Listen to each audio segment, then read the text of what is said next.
Itinanggi ng Philippine National Police ang mga lumabas na balita na nawawala ang mahigit sa 300 milyong pisong salapi na nakumpiska ng mga pulis sa mga POGO-related operations. Ayon kay PNP Public Information Office Chief Police Brigadier General Gene Fajardo, intact ang nasa mahigit sa 305 million pesos na ebidensyang nakuha sa Zan Valley at Hong Tai POGO Hub.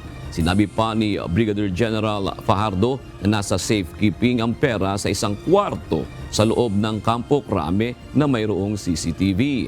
Handaan niya ang PNP na ipresenta ito sa korte kung kinakailangan.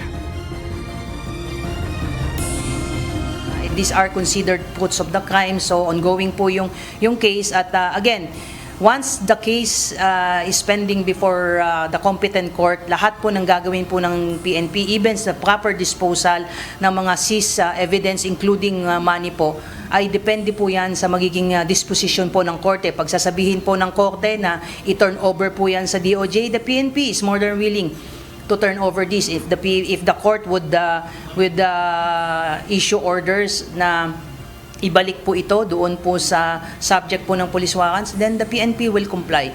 We just show this to prove na intact po yung pera. Nilinaw din ni Brigadier General Fajardo na walang nakumpiskang pera sa sinalakay na Vertex Technology sa Century Peak Tower sa Adriatico, Manila noong October 29 dahil wala namang search warrant ang PNP-ACG para buksan o kunin ang safety vault na matatagpuan sa lugar.